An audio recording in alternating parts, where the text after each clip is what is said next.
नारायण। 17वां श्लोक। अविनाशि तु तद्विद्धि येन सर्वमिदं ततं विनाशमभ्यस्यास्य न कश्चित् कर्तुमर्हति। कहते हैं जिससे संपूर्ण जगत व्याप्त है वह अविनाशी है। किससे व्याप्त है? आत्मा से। वह आत्मा अविनाशी है।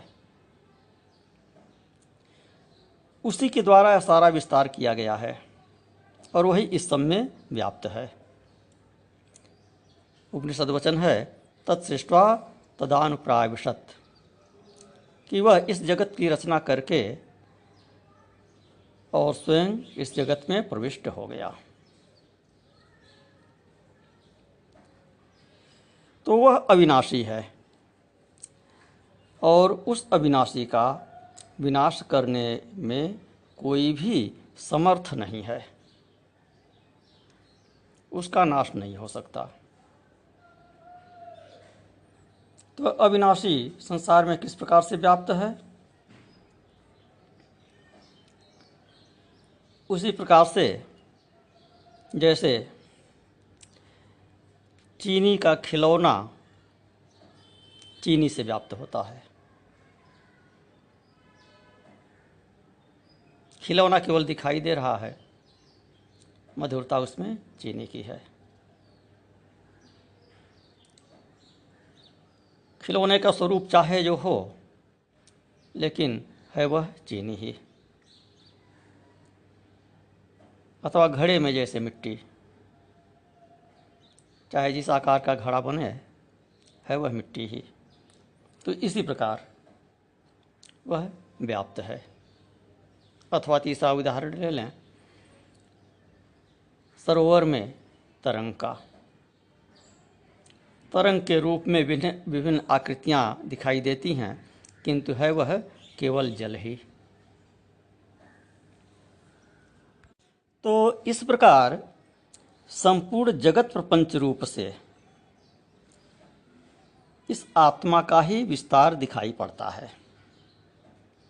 यह आत्मा ही जगत के रूप में प्रतीत होता है, वही इस जगत के रूप में प्रतीत हो रहा है। इसीलिए कहा कि इस आत्मा का नाश करने में कोई भी समर्थ नहीं है। यह सत्य है, सनातन है। पहले भी था, अब भी है, आगे भी रहेगा। और जो दिखाई दे रहा है वह इसका विवर्त है। वह पहले नहीं था, इस समय भ्रम बस दिखाई दे रहा है और आगे वह नहीं रहेगा। तो शंका हुई कि आत्मा का नाश करने में कोई समर्थ क्यों नहीं है? तो इसलिए कोई समर्थ नहीं है कि आत्मा के अतिरिक्त कोई दूसरा है ही नहीं। सब कुछ आत्मा ही है, तो आत्मा का नाश कौन करेगा? प्रलय काल में ईश्वर सबका नाश कर देता है, किंतु आत्मा का नाश वह भी नहीं कर सकता, क्योंकि आत्मा उस ईश्वर का भी स्वरूप है। वह आत्मा ही ईश्वर के रूप में है, वह आत्मा ही जीव के रूप में है। इसके अतिरिक्त यह भी है कि यह आत्मा अक्रिय है, निरवयव है। इसका कोई स्वरूप नहीं है, कोई अंग इसमें नहीं है, यह दिखाई नहीं देता है। इसका कोई विशेषण नहीं है, इसलिए इसका नाश नहीं हो सकता। जो चीज़ उत्पन्न होती है वह सावयव होती है। उसका कोई रूप रंग होता है, कोई गुणधर्म होता है। और विनाश जिस वस्तु का होता है तो उसके रूप रंग का ही विनाश होता है, उसके गुणधर्म का ही विनाश होता है।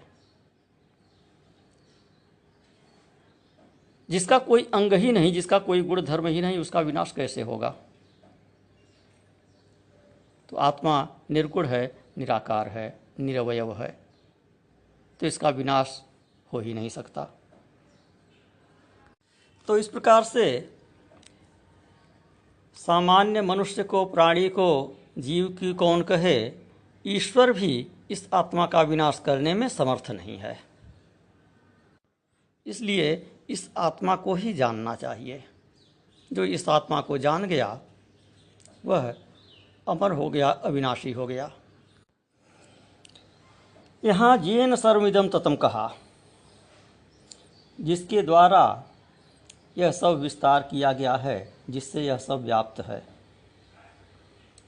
तो प्रकट रूप से ऐसा कहने से आत्मा और प्रपंच दोनों की सत्ता जान पड़ती है, क्योंकि यह बात केवल समझने समझाने के लिए है,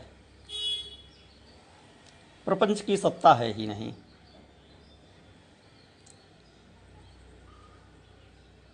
यदि कहें कि आत्मा जगत में इस प्रकार व्याप्त है, जैसे घड़े में मिट्टी व्याप्त है, जैसे वस्त्र में सूत व्याप्त है, जैसे बर्फ में जल व्याप्त है, तो यह उपमाएं भी बिल्कुल ठीक ठीक, बिल्कुल सटीक नहीं बैठती हैं। आंशिक रूप से ही यह सटीक बैठती हैं, पूरी तरह से नहीं, क्योंकि इस आत्मा की किसी से उपमा दी ही नहीं जा सकती है। ये सब पदार्थ, यह जो उपमाएं हैं, जल तरंग की जो उपमा है, घड़े मिट्टी की जो उपमा है, वस्त्र और सूत की जो उपमा है, यह सब पदार्थ सावयव हैं, दिखाई पड़ते हैं। ते समझाने के लिए उपमा दी जाती है। वस्तुतः तो आत्मा निरवयव है, तो उसकी किसी से उपमा हो ही नहीं सकती है। आत्मा में न व्याप्यता है और न व्यापकता है, वह केवल वह है।